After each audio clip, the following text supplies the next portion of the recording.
오늘은 이사야 11장 1절에서 11절 말씀을 통해서 주님이 다스리는 나라라는 제목으로 은혜를 받으시겠습니다. 조산으로 미숙아로 태어난 아기가 있었습니다.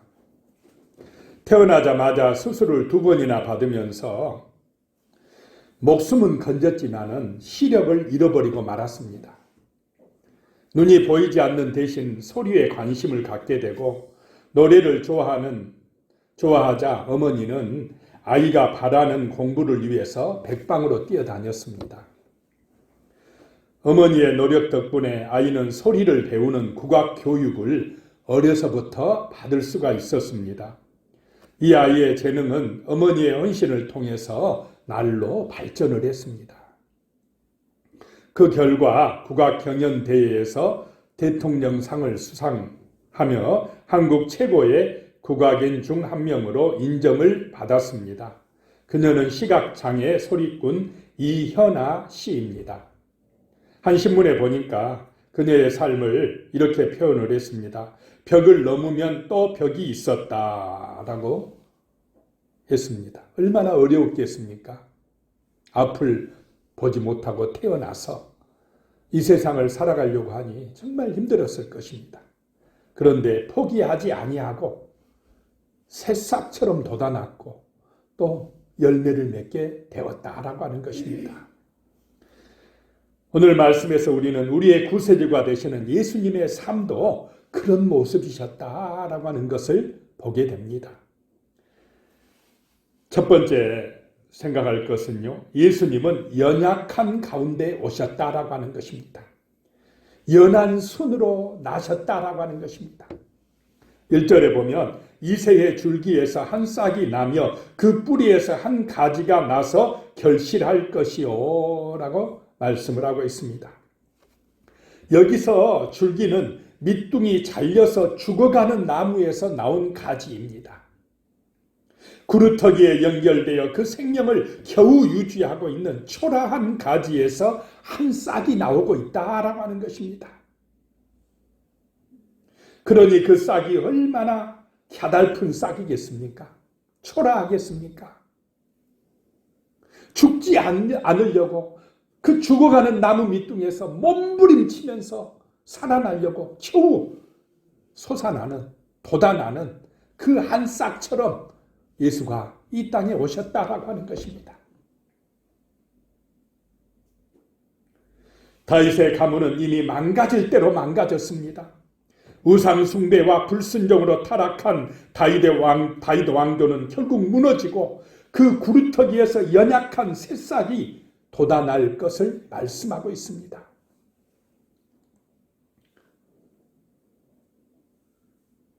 그 뿌리에서 한 가지가 나서 결실할 것이다 라는 것입니다. 땅에 묻힌 뿌리에서 연한 가지가 돋아난 같이 그리스도는 무너진 다윗 가문에서 미천하고 보잘것없는 인간으로 오실 것입니다. 여기서 연한 가지를 의미하는 히브리어 네체르가 나사렛의 어원입니다.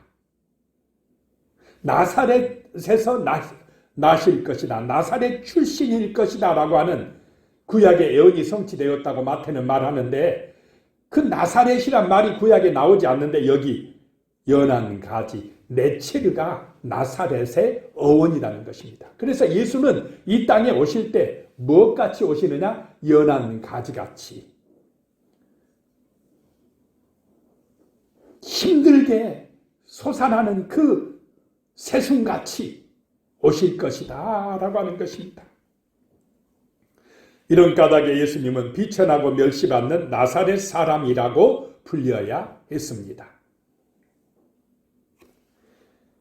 자, 2절 말씀에 보면요. 그의 위에 여호와의 영, 곧 지혜와 총명의 영이요 모략과 재능의 영이요 지식과 여호와를 경외하는 영이 강림하시리니 그랬습니다. 그 연한 순같이 오신 그 그리스도 위에 누가 임했다는 것입니까? 하나님의 영이 임했다는 것입니다. 성령이 오셨다는 것입니다.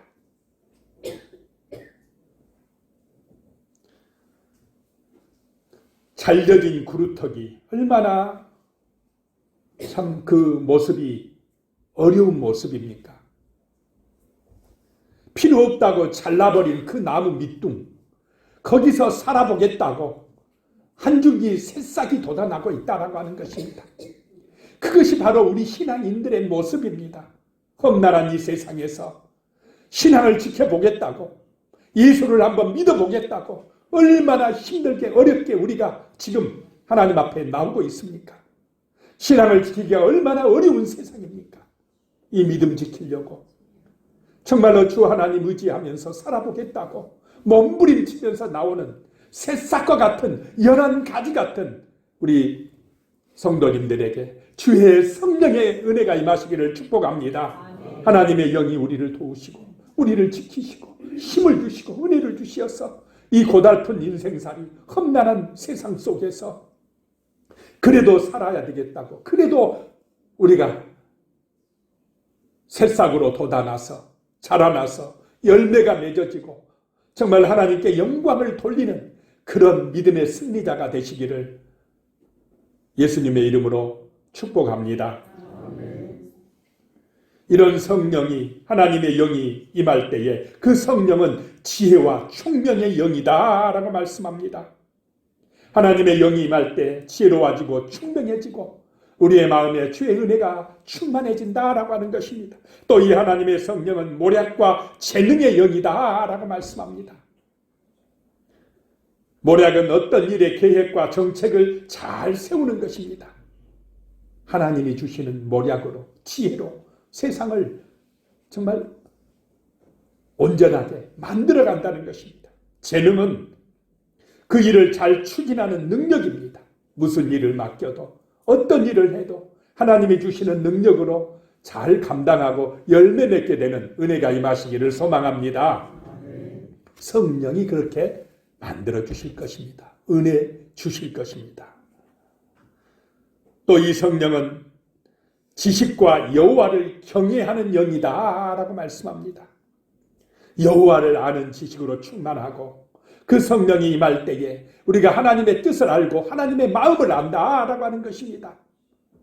성령이 말씀 들을 때에, 말씀 묵상할 때에 하나님의 마음을 알게 하는 은혜가 함께 하실 줄로 믿습니다.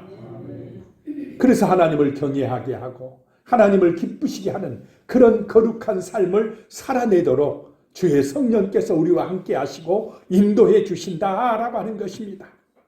그런데 이런 성령의 은혜가 연한 순같이 자라나는 우리 다음 세대들에게 임하도록 기도해 주시기 바랍니다. 우리의 아이들이 주의 성령의 능력을 받아 지혜롭게 되고 총명하게 되고 정말로 모략과 재능과 능력의 자녀들이 되어지도록 하나님을 경외하고 성령의 인도받는 복된 자녀들이 되도록 기도하시고 사랑으로 인도해 주시기를 간절히 소망합니다. 우리의 후손들이 정말로 아름다운 새싹처럼 피어나야 됩니다. 훌륭한 사람들로 자라나게 기도하고 그들을 잘 양육하는 은혜가 우리 먼저 믿는 사람들에게 있어야 된다라고 하는 것입니다. 예수님은 이렇게 연약한 가운데 연약한 새싹으로 오시어서 아름다운 역사를 만드셨다 하는 것입니다. 그 힘이 바로 주의 성령이셨다라고 하는 것입니다. 두 번째 생각할 것이요, 예수님은 공의와 정직으로 다스리신다라고 하는 것입니다. 3절에요. 그가 여호와를 경외함으로 즐거움을 삼을 것이며 그의 눈에 보이는 대로 심판하지 아니하며 그의 들리는 대로 판단하지 아니하며 그랬습니다. 새싹으로 오신 예수님은 여호와를 경외함으로 즐거움을 삼으신다라고 하는 것입니다. 우리도 하나님을 예배함으로 기뻐지고 우리의 마음속에 평안함이 넘치시기를 소망합니다. 예배함으로 은혜가 내 마음에 넘쳐나서 감사가 나오고 우리의 심령에 소망이 넘치고 우리의 삶에 하나님이 주시는 형통함이 임하시는 그런 복을 받으시기 바랍니다. 예수님은 이 하나님을 기쁘시게 하는 것, 아버지를 기쁘시게 不 시게 하는 것이 삶의 목적이셨습니다. 그래서 예수님은 철저하게 하나님 중심이셨습니다. 아버지의 뜻을 따라 그 언약에 따라 살아가셨다라고 하는 것입니다. 우리도 예수님의 이 모습을 본받으시기 바랍니다. 날마다 아무리 바빠도 시간이 없어도 말씀을 묵상하시기 바랍니다. 그 말씀을 묵상하실 때 성령께서 아버지의 마음을 아시게 하시고 아버지의 뜻을 깨닫게 하시고 그 은혜로 우리의 삶이 풍요로워지고 형통해지시기를 축복합니다. 예수님은 눈에 보이는 대로 심판하지 아니하며 귀에 들리는 대로 판단하지 아니하셨다라고 하는 것입니다. 당시 사람들은 자기가 보고 싶은 것만 보고 듣고 싶은 것만 들으려고 했습니다. 지금도 사람들은 자기가 좋아하는 것만을 쫓아 사는 경우들이 많습니다. 모든 것을 계획하고 판단하는 기준이 하나님의 뜻이 아니고 자기 이익이 될 때가 많다라고 하는 것입니다. 내 생각이나 나의 이익이 기준이 아니라 우리는 예수가 기준이 되는 삶을 살아가시기 바랍니다. 하나님의 말씀이 기준이 되어 그 말씀의 가치를 따라 살아가는 거룩한 사람, 참된 그리스도인으로 이 땅에 우리가 살아내야 되겠습니다. 그것이 하나님의 나라를 오게 하는 길이다라고 하는 것입니다. 예수님의 기쁨은 이렇게 하나님을 경외하는 것, 하나님을 예배함으로 즐거움을 삼으셨다라고 하는 것입니다. 4절에요. 공의로 가난한 자를 심판하며 정직으로 세상의 겸손한 자를 판단할 것이며 그의 입에 막대기로 세상을 치며 그의 입술의 기운으로 악인을 죽일 것이며 우리의 구세주가 되신 예수님, 우리의 왕으로 오신 예수님은 공의와 정직으로 세상을 판단하신다는 것입니다. 공의가 정직이 기준되는 그런 삶을 사신다는 것입니다. 공의로 가난한 자를 심판하고 겸손한 자들을 판단하신다라고 하는 것입니다.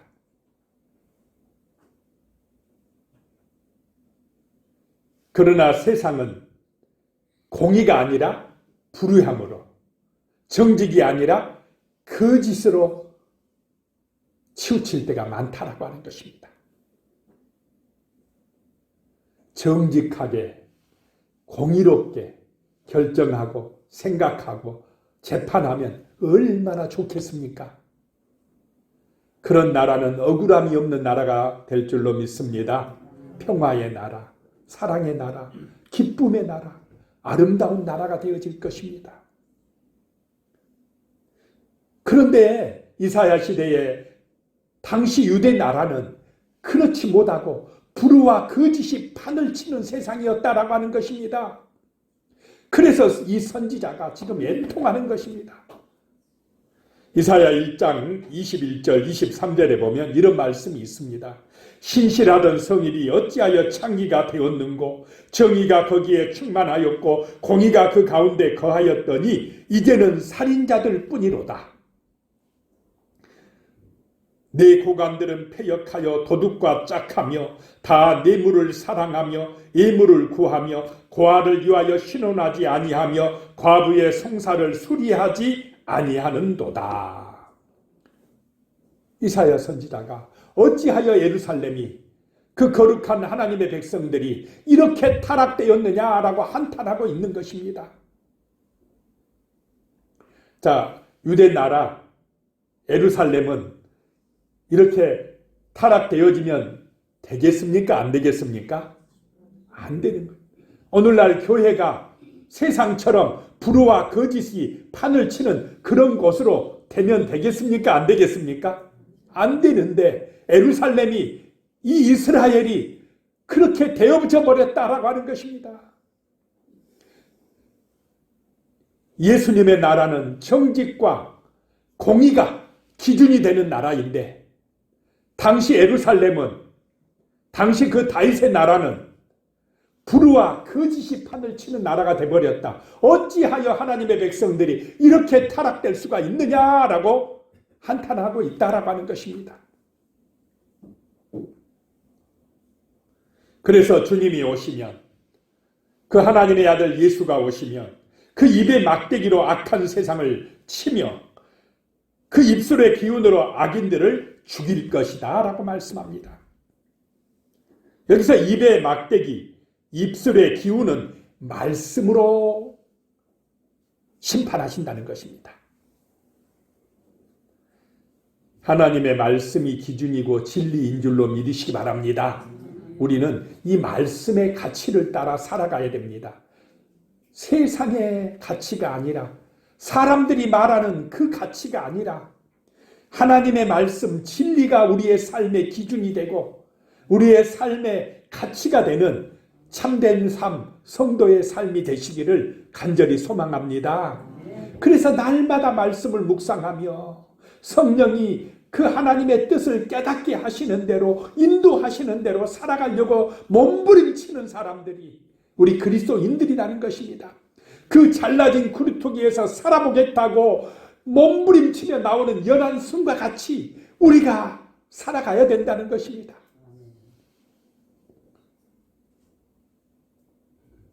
(5절입니다) 공의로 그의 허리띠를 삼으며 성실로 그의 몸의 띠를 삼으리라.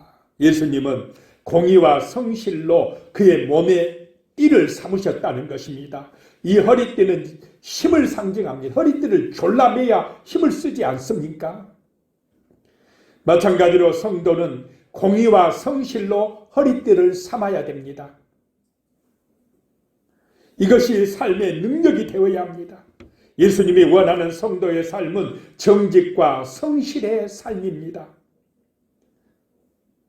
참된 인격자요 성실한 일꾼으로 살게 하신다라고 하는 것입니다. 자, 우리의 삶이 정직해야 될 줄로 믿습니다. 성실해야 됩니다. 어디를 가든지 무엇을 하든지 역시 그리스도인이야. 교회 다니는 사람은 달라. 정직한 사람이야. 참 인격이 됐어. 참 모범적이야. 무슨 일을 맡겨도 믿을 수가 있어. 참 진실해. 참 성실해. 모범적이야. 이런 말을 들어야 될 줄로 믿습니다. 그래야 이 땅 가운데 하나님의 영광이 드러나지 않겠습니까? 하나님의 나라가 오지 않겠습니까? 예수의 삶이 바로 그런 삶이었다는 것입니다. 그래서 구원이라는 것은 참 사람이 되는 것입니다. 예수를 만나면 가치관이 변하고 삶의 모습이 달라질 줄로 믿습니다. 모범적이 된다라고 하는 것입니다. 그리스도의 향기를 바라는 삶이 되어진다는 것입니다. 세 번째로요. 주님의 나라는 이리가 어린 양과 함께하는 나라가 될 것입니다. 6절입니다. 그때에 이리가 어린 양과 함께 살며 표범이 어린 염소와 함께 누우며 송아지와 어린 사자와 살찐 짐승이 함께 있어 어린 아기에게 끌리며 그랬습니다. 그 나라, 그 주님의 나라가 오면 함께 살고 함께 누우며 함께 있는 나라다라고 하는 것입니다. 같이 더불어서 잘 살아보자 하는 나라다는 것입니다. 각자의 이익을 따라 자기 소견에 좋은 대로 살아가던 사람들이 서로 사랑하며 함께하는 날이 바로 구원의 날이다라고 하는 것입니다. 자존심과 욕심을 내려놓고 하나가 되는 날이라는 것입니다. 교회가 꿈꿔야 하는 나라가 바로 이런 나라인 줄로 믿습니다. 같이 살자. 우리 함께 나누며 살자. 서로 사랑하며 살자는 것입니다.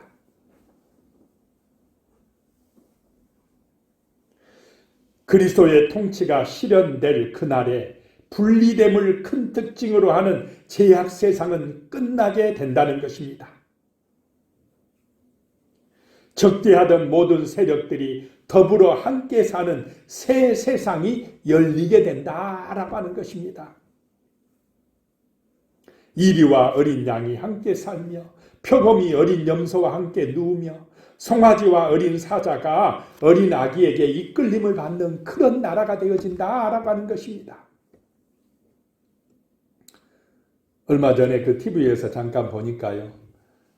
부산의 해운대인 것 같은데 어떤 사람이 옥상에다가 사자를 키우고 있더라고요.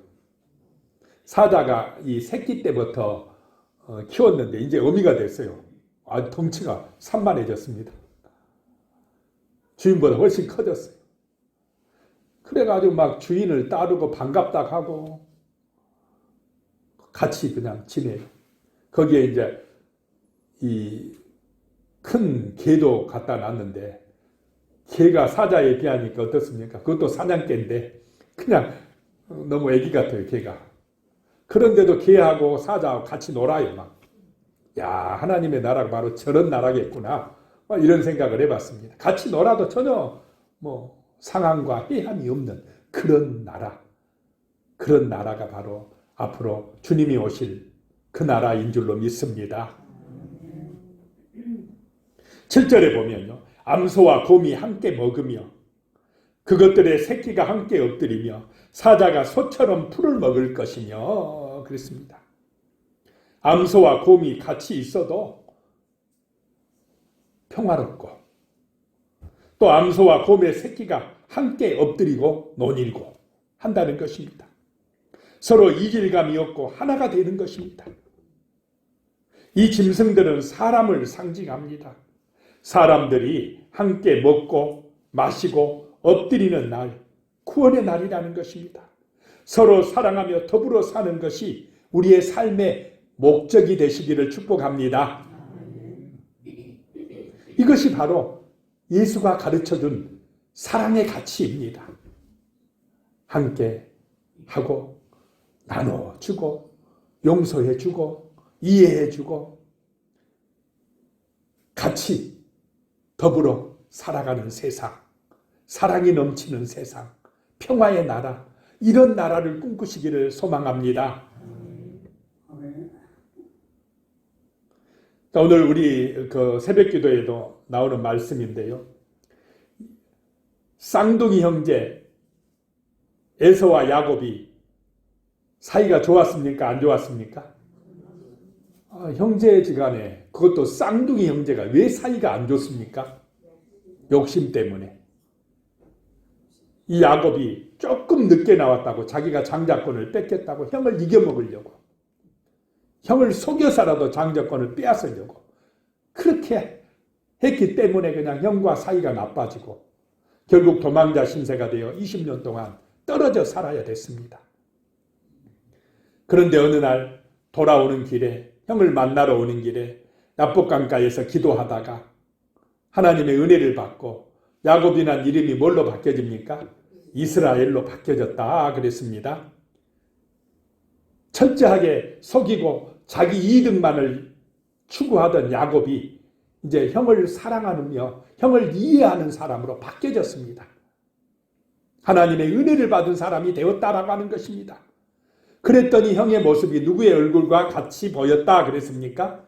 하나님의 얼굴과 같이 보여지더라. 내가 변하니까 형이 그냥 하나님의 얼굴처럼 보여졌다는 것입니다.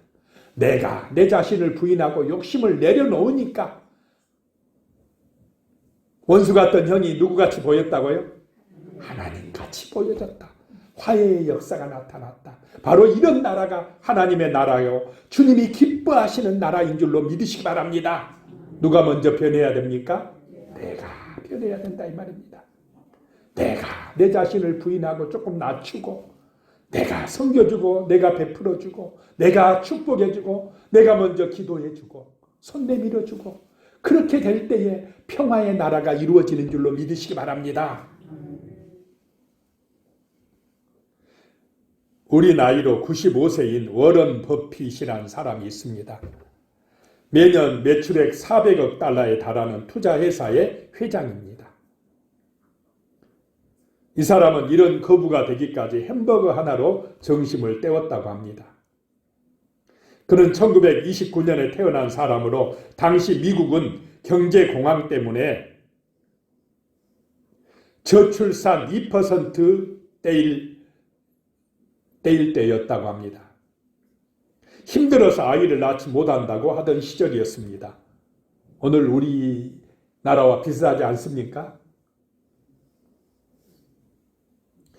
그는 그런 어려운 시기에 태어난 것을 최고의 행복이라고 말했습니다.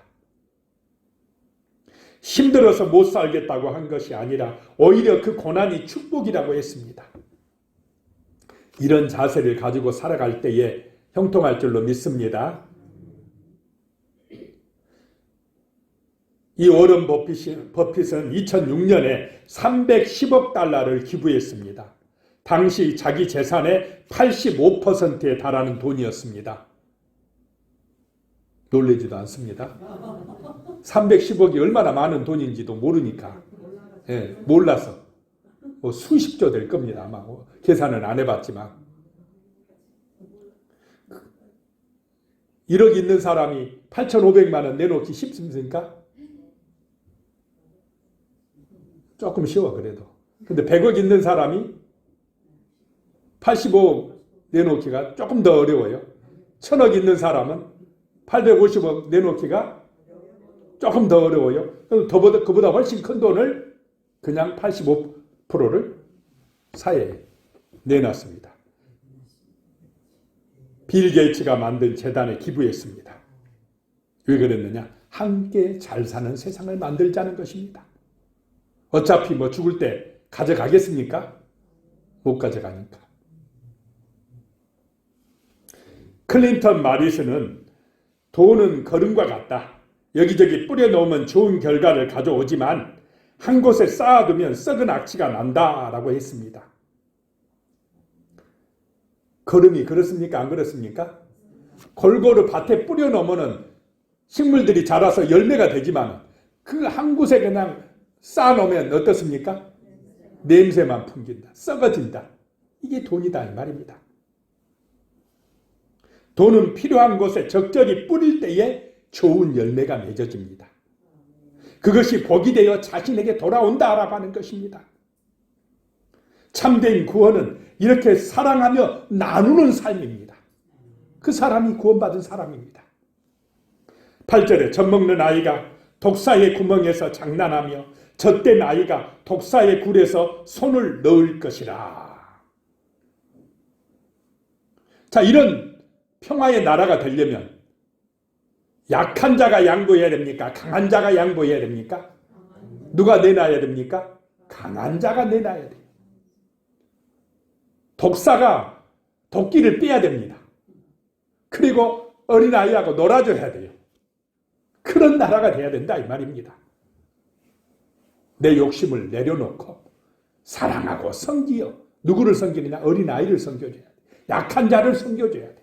또 약한 자는 강한 자를 무조건 또 비난하고 욕하고 부자다고 그냥 비난하고 욕하고 그러는 게 아니라 그를 축복하고 사랑해주는 나라. 함께 잘 사는 나라. 함께 기뻐하는 나라. 이런 나라가 주님의 나라인 줄로 믿습니다. 한국 사람이나 일본 사람이나 서로 욕하고 비난하는 것이 아니라 함께 손잡고 가는 나라. 부자나 가난한 자나 함께 손잡고 같이 잘 살아보자고 축복하며 가는 나라. 사람이나 짐승이 같이 어울리고 사자하고 어린아이가 독사와 어린아이가 같이 어울리는 나라. 주님의 나라, 평화의 나라, 하나님의 나라인 줄로 믿습니다. 이런 세상을 꿈꾸며 만들어 보자는 것입니다. 그런 나라가 바로 해됨도 없고 상함도 없는 하나님의 나라다라고 하는 것입니다. 9절에 보면 내 거룩한 산 모든 곳에서 해됨도 없고 상함도 없을 것이니 이는 물이 바다를 덮은 것 같이 여호와를 아는 지식이 세상에 충만할 것임이니라 라고 말씀합니다. 물이 바다를 덮은 것 같이. 물은 은혜를 상징합니다. 바다는 죽음을 상징합니다. 옛날 사람들은 바다를 보면은 너무 무서워. 이런 생각을 가지고 있었습니다. 그런데 하나님의 은혜가 그 죽음을 상징하는 바다를 어떻게 해요? 덮어버렸다 라고 하는 것입니다. 그런 것처럼 여호와를 아는 지식이 세상에 충만해질 때에 그런 은혜로운 나라, 하나님의 나라가 온다라고 하는 것입니다. 우리가 기도할 것은 이 하나님을 아는 지식이, 하나님의 말씀의 가치가 온 세상을 충만하게 덮어가도록 기도하시는 은혜가 임하시기 바랍니다. 말씀의 가치를 따라 사람들이 살아갈 때 사랑과 나눔과 섬김의 나라가 되어진다라고 하는 것입니다. 사람들의 마음속에 욕심이 또 자존심이 이기적인 마음이 내려지고 자기 부인이 되고 예수를 본받아서 서로 사랑하며 섬겨주는 그런 아름다운 주님의 나라를 이루어갈 수가 있다라고 하는 것입니다. 그래서 10절입니다. 그날에 이새의 뿌리에서 한 싹이 나서 만민의 기치로 설 것이요 열방이 그에게로 돌아오리니 그가 거한 곳이 영화로우리라. 그날에 구원의 날에 이새의 뿌리에서 한 싹이 나서 그 연한 순이 나서 만민의 기치로 설 것이요. 기치라는 것은 깃발이다 라고 하는 것입니다. 만민이 돌아오게 하는 깃발이 되어진다. 십자가인 줄로 믿으시기 바랍니다. 구원의 깃발이 되어진다 라고 하는 것입니다. 그래서 열방이 그리스도에게로 돌아와서 그 거한 곳이 영화롭게 되리라. 하나님의 영화에 참여하게 되리라. 영생을 얻으리라 라고 하는 것인 줄로 믿으시기 바랍니다. 11절에 그날에 주께서 다시 그의 손을 펴사 그의 남은 백성을 아수르와 애국과 바드로스와 구스와 엘람과 신할과 하맛과 바다 섬들에서 돌아오게 하실 것이라. 이방 땅에서 여러 섬들에서 세계 곳곳에서 주 예수를 믿고 구원받게 하는 그런 놀라운 역사가 나타나게 하리라. 지금 그렇게 되고 있는 줄로 믿습니다. 기도하겠습니다. 하나님 아버지 감사합니다. 이 모든 것이 주의 은혜입니다. 주님의 나라, 평화의 나라, 영원한 나라, 고통과 상함과 아픔이 없는 나라, 서로 사랑하며 나눠주며 화목한 그 나라가, 하나님의 나라가 이 땅에 오게 하여 주시옵소서. 주 예수의 십자가 아래서 그 부활의 깃발 아래서 하나님의 교회가 견고하게 세워지며 수많은 영혼들을 생명으로 구원으로 인도하는 놀라운 역사가 나타나게 하여 주시옵소서. 공의와 정직이 판단의 기준이 되며 정말로 아버지 하나님이여 모든 삶의 사랑과 성실의 은혜가 임할 수 있도록 축복하여 주시옵소서. 서로 사랑하며 함께하는 나라, 더불어 사는 복된 나라, 그런 나라가 이 땅에 오게 하여 주시옵소서. 예수님의 이름으로 간절히 기도드리옵나이다. 아멘.